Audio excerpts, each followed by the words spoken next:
मेरी जो धर्मपत्नी है डॉक्टर पूजा चौधरी, वो डीआरडीओ में सीनियर साइंटिस्ट पद पे हैं इस समय। वो उनकी जो क्वालिफिकेशन है वो BSc biochemistry, MSc biochemistry. She is also a gold medalist in MSc biochemistry from Jamia Hamdard and PhD in biochemistry as well. तो वो उनका भी काफ़ी डीआरडीओ के अंदर, जो कि पूरे पूरे देश भर के लेवल पे जो डीआरडीओ जो कंट्रीब्यूशन कर रहा है, शीज़ क्योंकि उनके जो रिसर्च है दैट इज़ वो कॉन्फिडेंशियल होती है काफ़ी। ये कि वो कोशिश कर रहे हैं कि जो भी हमारी आर्म फोर्सेस हैं उनकी उनकी जो एबिलिटीज़ हैं उनको इम्प्रूवमेंट करने के लिए जितना ज़्यादा कंट्रीब्यूशन कर सकें वो कंट्रीब्यूट कर रही है थ्रू हर ऑन रिसर्च। मेरे जो पिताजी हैं श्री विनोद कुमार, वो government inter college Muradnagar, government inter college Muradnagar से रिटायर्ड हैं। उनका हमारे लाइफ के अंदर बहुत बड़ा कंट्रीब्यूशन रहा है, उनके सेक्रीफाइसेस की वजह से ही हम लोग जीवन में जो थोड़ा बहुत कर पाए वो कर पाए। बाकी ये कि पूरे परिवार का जो है आशीर्वाद है हम लोगों के साथ, तो सब लोग मिलके इस तरीके से कोशिश कर। नमस्कार, मेरा नाम रविकांत तेवतिया है। मैं चितौड़ा गांव से हूँ।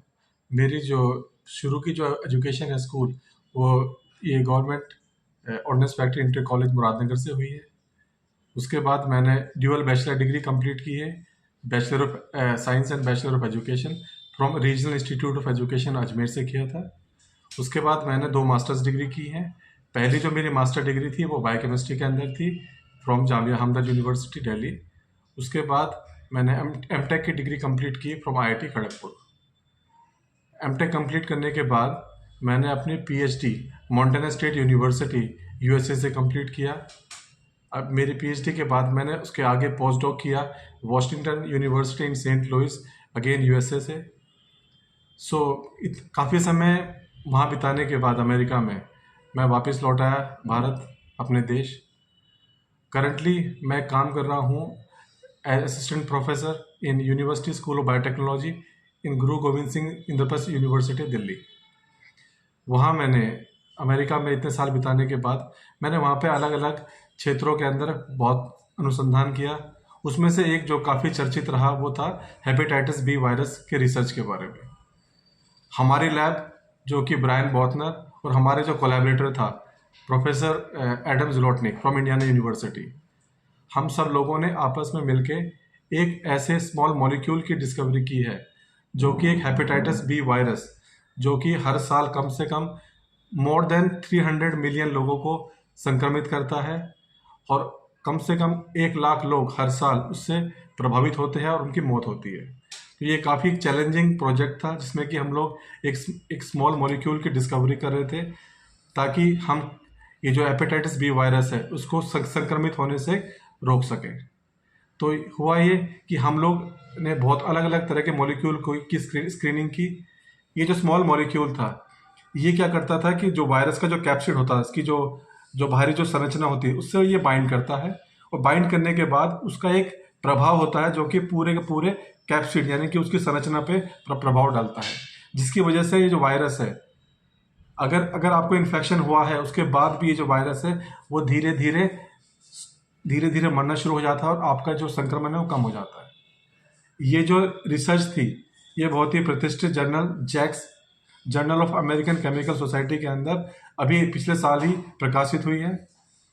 और इस रिसर्च का एक लॉन्ग टर्म आउटकम ये है कि हम इस तरह के और मॉलिक्यूल सिंथेसाइज कर सकते हैं जो कि उस वायरस पे जाके उसकी बाहरी संरचना पे जाके वो बाइंड कर सकता है और एक खास तरह के एलोस्टेरिक मैकेनिज्म को शो करता है, जिसके बेसिस पे ये जो वायरस है धीरे धीरे अपना प्रभाव कम होता जाता है उसका, और जिसकी वजह से संक्रमण कम हो जाता है।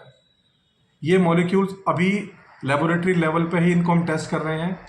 इन मॉलिक्यूल का एक लॉन्ग टर्म जो प्रभाव हो सकता है कि हम इनको आगे चल के क्लिनिकल ट्रायल के अंदर टेस्ट करें। बहुत सारे अलग अलग स्टेजेस होती है क्लिनिकल ट्रायल्स की, जहाँ पे कि ये जो मॉलिक्यूल जिनको हम लैब के अंदर आइडेंटिफाई करते हैं इन मॉलिक्यूल को हम टेस्ट कर सकते हैं। तो 4 स्टेजेस होते हैं क्लिनिकल ट्रायल के, 1, 2, 3 और 4। हम इस डिस्कवरी के बाद हम इस मॉलिक्यूल को उन क्लिनिकल ट्रायल की तरफ मूव कर सकते हैं। और ये क्योंकि ये कोलैबोरेशन में वर्क था हमारा, तो we are following up the research. हम जो रिसर्च किया उनको फॉलो कर रहे हैं और कोशिश कर रहे हैं कि ज़्यादा से ज़्यादा मॉलिक्यूल जो कि सिमिलर तरह के हों उनको हम बाइंड कर सकें इन कैप्सिड पे, ताकि इन कैप्सिड की जो इन्फेक्शन कैपेबिलिटीज़ हैं वो धीरे धीरे कम कर सकें और एक तरीके से हम हेपेटाइटिस बी वायरस के अंदर एक खास तरह का कंट्रीब्यूशन कर सकें, ताकि ये वायरस जो है हमारे लोगों को और ज़्यादा प्रभावित ना करे, संक्रमित ना करे और हम बहुत से लोगों की जान को बचा सकें। Other than hepatitis B virus, मैंने अपने रिसर्च में कोरोना वायरस पे बहुत रिसर्च किया था।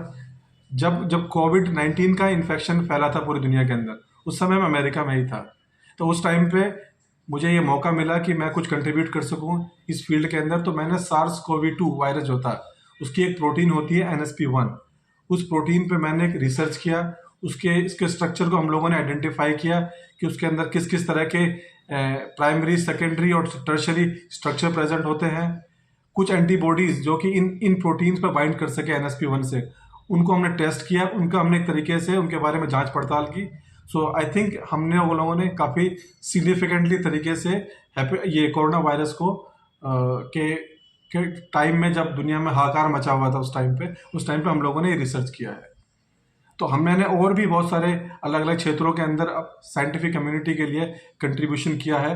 उसमें से बहुत सारे पब्लिकेशन जो हैं वो ऑलरेडी पाइपलाइन में हैं, जल्दी ही पब्लिश होने वाले हैं। जैसे जैसे वो ये आर्टिकल पब्लिश होते जाएंगे वैसे वैसे उनके बारे में और इन्फॉर्मेशन हम पब्लिक डोमेन के अंदर डालते हो जाएंगे उसको। अगर कोई किसी तरह का सवाल हो तो I am more than happy to welcome. जिसे हेपेटाइटिस बी की आप बता रहे थे, हाँ जी। इसमें जो मरीज है उसे क्या लक्षण दिखाई देते हैं, मतलब किस प्रकार लगता है कि मरीज को कैसा मतलब लगता है? देखिए, जैसे हेपेटाइटिस जो वर्ड है ये it come from the word hap. Hap का मतलब होता है लीवर। इसका मतलब ये जो वायरस होता है ये आपके लीवर को संक्रमित करता है। जो भी चीज़ है, जैसे लीवर, अगर आपका लीवर संक्रमित है तो जैसे आपको पीलिया हो जाता है, इन्फ्लेमेशन होते हैं, बुखार होता है, वीकनेस होती है, पीलापन होता है, ये लीवर की सेल को डैमेज करता चला जाता है हेपेटाइटिस बी वायरस। अगर एक बार ये वायरस अगर उस हेपेटाइटिस लीवर सेल के अंदर पहुंच गया, अगर ये वायरस, इसका मतलब ये है कि अंदर जाने के बाद वो जो होस्ट है, जैसे जो इंसान है, उसकी मशीनरी को हाईजैक कर लेता है। उसके खुद की जो प्रोटीन्स हैं, जो राइबोसोम्स है, उनको यूज़ करता है अपनी ग्रोथ के लिए।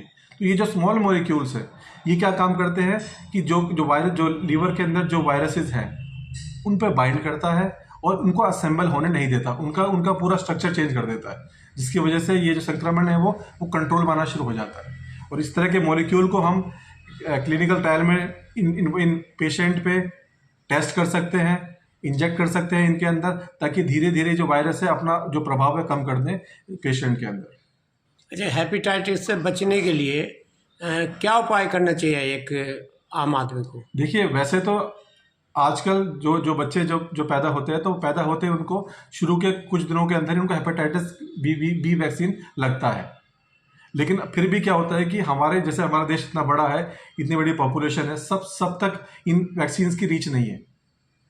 तो अगर उन बच्चों को वैक्सीन नहीं लगा है, अगर बड़े होने के बाद या लेटर ऑन अगर उनको इन्फेक्शन होता है, तो उनके पास कोई और तरीका बचा नहीं है। फिर तो उनको इस तरह के जो मॉलिक्यूल जिनकी बात कर रहा हूँ, ये उनको उनके बॉडी के अंदर इंजेक्ट करने पड़ेंगे, ताकि वो धीरे धीरे मतलब उनकी जो रिकवरी है हो जाए।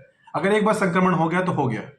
आप प्रिवेंट कर सकते हो बाय गिविंग देम वैक्सीन जब छोटे बच्चे पैदा होते हैं, तब उस टाइम पे। नहीं, जैसे खाने पीने का मामले में कोई सावधानी बरतनी चाहिए, या कोई साफ सफाई, या और दूषित जल, जैसे पेय जल होता है, इस प्रकार से कोई ऐसी सावधानी है किसी प्रकार की? नहीं, देखिए, वैसे हेपेटाइटिस बी वायरस इस तरीके से नहीं फैलता है। लेकिन एक बात है कि अगर आपको हेपेटाइटिस बी वायरस से या किसी भी और तरह का वायरस अगर आपके बॉडी के अंदर इन्फेक्ट करता है, अगर आपकी इम्यूनिटी वैसे ही कमज़ोर है, तो आपकी जो मशीनरी को वो टेक ओवर बहुत जल्दी से कर लेगा।